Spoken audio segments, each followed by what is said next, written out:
সারাদিনের নিউজ বৃত্তান্তে আপনাদের স্বাগত। আপনাদের সঙ্গে আমি দেবলীনা। চোখ রাখবো আজকের সারাদিনের বিশেষ বিশেষ খবরগুলিতে।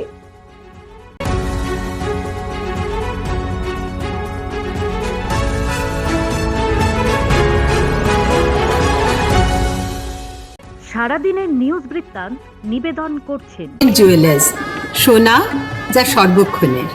Agnishwar jewellers, NS road, Raiganj. Shri Dhaka jewellers, আভিজাত্যের গয়না। ত্রিনয়নী জ্যোতিষ কার্যালয়, শ্যামপুর মোড়, দেবীনগর, রায়গঞ্জ। নেশামুক্ত সমাজ করতে Raiganj unity foundation, Rupahar, Raiganj. North বেঙ্গলের সেরা সুপার স্পেশালিটি হাসপাতাল জীবনরেখা। চেষ্টা নেশা মুক্তি কেন্দ্র, দেবীনগর, রায়গঞ্জ।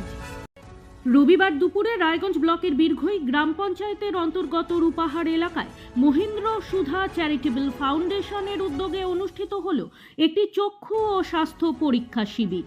শিবিরে এলাকার বহু মানুষ স্বতঃস্ফূর্তভাবে অংশগ্রহণ করেন। এই শিবিরে অভিজ্ঞ চিকিৎসক ও স্বাস্থ্যকর্মীদের উপস্থিতিতে চক্ষু পরীক্ষা ছাড়াও সাধারণ স্বাস্থ্য পরীক্ষা করা হয়। প্রাথমিকভাবে চোখের সমস্যায় ভোগা রোগীদের প্রয়োজনীয় পরামর্শ, চশমা এবং ওষুধ প্রদান করা হয়। পাশাপাশি গুরুতর সমস্যায় আক্রান্তদের উন্নত চিকিৎসার জন্য ব্যবস্থাও করা হয়। এদিনের কর্মসূচির অন্যতম আকর্ষণ ছিল শীত বস্ত্র বিতরণ। শীতের শুরুতে এলাকার দরিদ্র ও প্রান্তিক পরিবারের ছোট ছোট ছেলে মেয়েদের মধ্যে কম্বল ও উষ্ণ পোশাক তুলে দেওয়া হয়।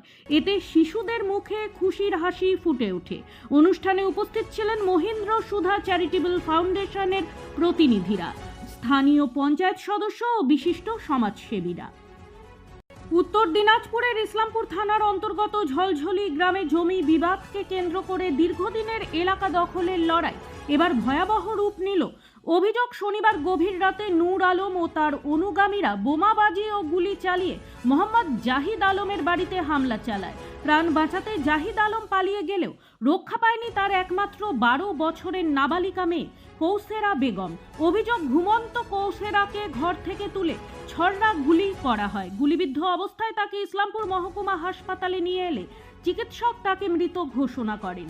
ঘটনায় 4 অভিযুক্তকে গ্রেপ্তার করেছে পুলিশ। বাকিদের খোঁজে চলছে তল্লাশি।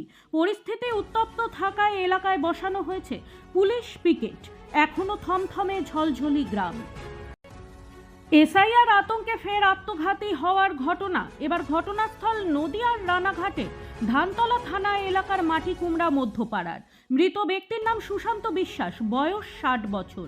রবিবার তার নিজের বাড়িতেই একটি ঘর থেকে উদ্ধার হয় ঝুলন্ত দেহ। পরিবারের সাফ অভিযোগ, দীর্ঘদিন ধরে এসআইআর আতঙ্কে ভুগছিলেন ওই বৃদ্ধ। বেরোনো বন্ধ হয়ে গিয়েছিল ঘর থেকে। পাড়া প্রতিবেশীরা বোঝালেও আতঙ্ক কাটছিল না তার।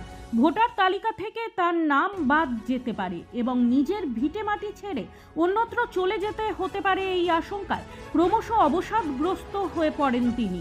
যদিও প্রতিবেশীদের দাবি, সুশান্ত বাবুরা দীর্ঘদিনের বাসিন্দা এখানকার। তার মায়ের নাম ছিল 2002-এর তালিকায়, কিন্তু তা সত্ত্বেও কেন তিনি এতটা আতঙ্কগ্রস্ত হয়ে পড়েছিলেন সে বিষয়ে স্পষ্ট কিছু জানা যায়নি।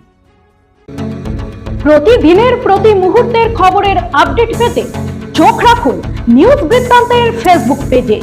সাবস্ক্রাইব করুন নিউজ বৃত্তান্ত ইউটিউব চ্যানেলকে।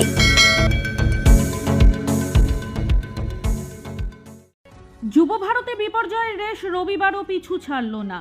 লিওনেল মেসির আগমন ঘিরে যে বিশৃঙ্খলা তৈরি হয়েছিল, শনিবার দুপুর থেকেই তা নিয়ে তৃণমূলকে আক্রমণ শানাতে শুরু করেছিল রাজ্যের প্রধান বিরোধী দল। শুধু পশ্চিমবঙ্গের বিজেপি নেতারা নন, সুধাংশু ত্রিবেদীর মতো প্রথম সারির জাতীয় মুখপাত্রকে দিয়ে নয়াদিল্লি থেকে তোপ দাগানো হয়েছিল। রবিবার পশ্চিমবঙ্গ বিধানসভার বিরোধী দলনেতা শুভেন্দু অধিকারী নিন্দার ঝড়কে প্রতিবাদে পরিণত করার ডাক দিলেন। বিজেপি যুব মোর্চার তরফে শনিবারের ঘটনার পরিপ্রেক্ষিতে ডরিনা ক্রসিংয়ে প্রতিবাদ কর্মসূচি। উপস্থিত আর্জেন্টিনা ফ্যান কালো ব্যাচ পরে প্রতিবাদ। গোষ্ঠপালের মূর্তির সামনে শেষ হয় প্রতিবাদ কর্মসূচি। গোষ্ঠপালের মূর্তির পাদদেশে ফুটবল রেখে শ্রদ্ধা জানান ইন্দ্রনীল খাঁ এবং তমগ্ন ঘোষ। বিজেপি যুব মোর্চার রাজ্য সভাপতি ইন্দ্রনীল খাঁয়ের নেতৃত্বে ধর্মতলায় রবিবার বিক্ষোভ দেখানো হলো। তার কয়েক ঘন্টা আগে রাজ্য দপ্তরে সাংবাদিক বৈঠক ডেকে শুভেন্দু জানান যে রবিবারের মতো সোমবারও বিজেপি পথে নামবে।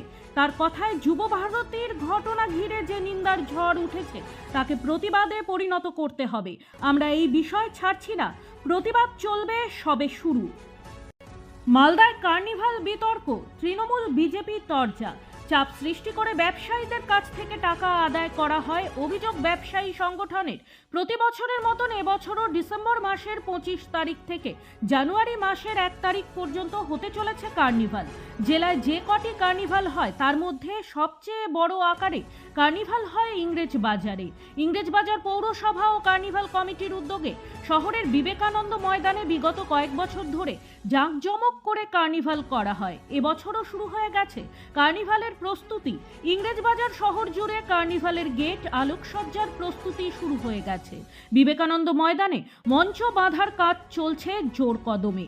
এই বছর ফকিরা, মানসী ঘোষ, জাবেদ আলী সহ বেশ কিছু বিখ্যাত গায়ক গায়িকারা কার্নিভালে অংশগ্রহণ করবে বলে জানিয়েছেন ইংরেজবাজার পৌরসভার চেয়ারম্যান কৃষ্ণেন্দু নারায়ণ চৌধুরী। পুরসভা কার্নিভালের জন্য 15 লক্ষ টাকা বরাদ্দ করেছে।